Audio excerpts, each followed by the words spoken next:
ઉત્તર વાહિની નર્મદા પરિક્રમા માટે મોટી સંખ્યામાં શ્રદ્ધાળુ ઉમટી પડ્યા છે।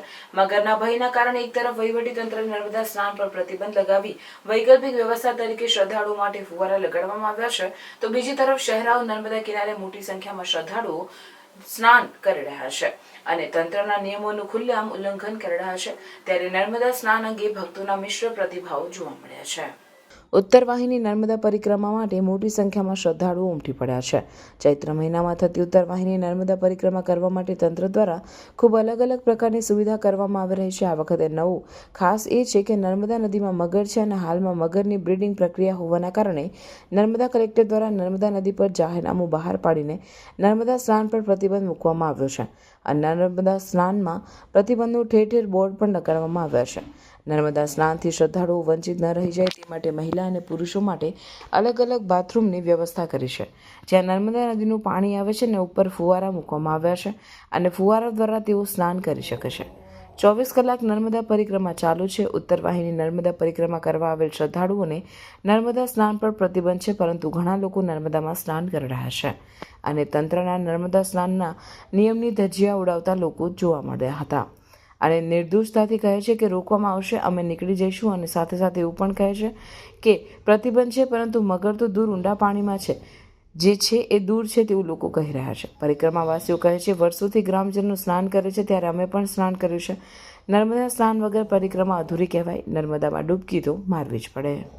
ત્યાં ફુવારા મૂક્યા છે, એક સેફટી પર્પઝથી બી સારું છે।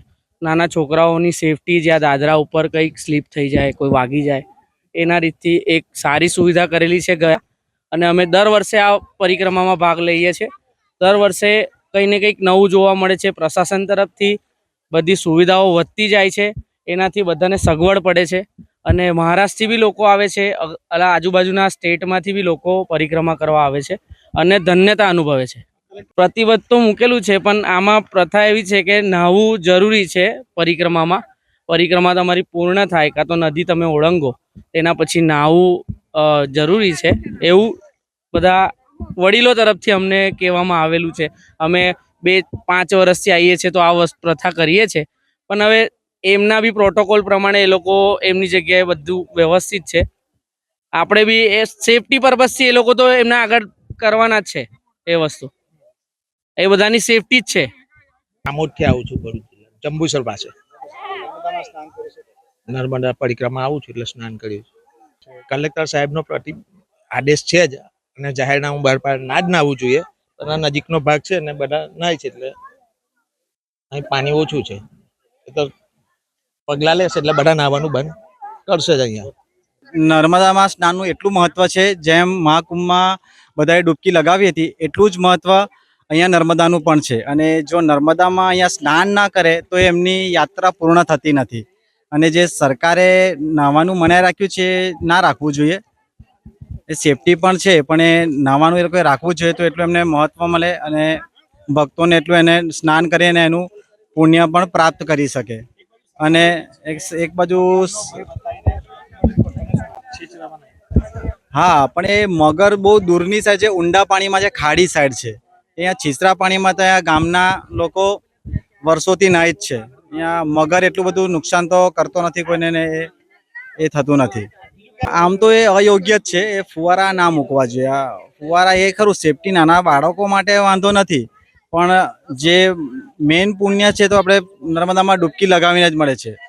જેટલું નર્મદા માતાનું જેટલું ગંગા માતાનું મહત્વ કુંભમાં હતું, એટલું જ અહીંયા નર્મદા માતામાં બી સ્નાન કરવાનું મહત્વ છે।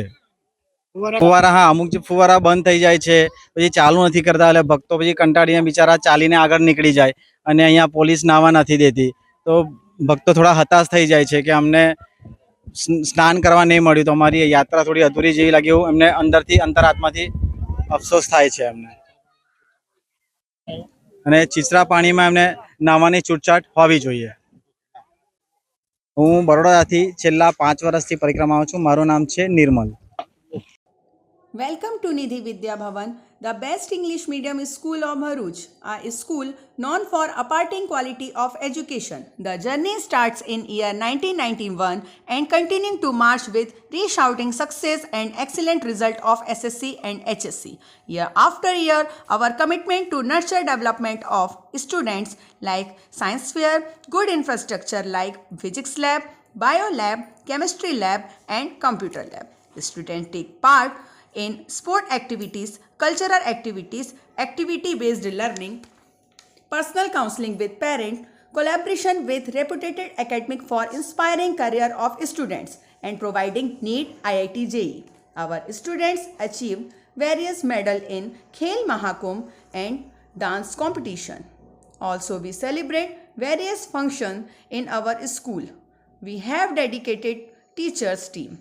Admissions are open nursery to 12th standard, Gujarat State Board, Bharuch.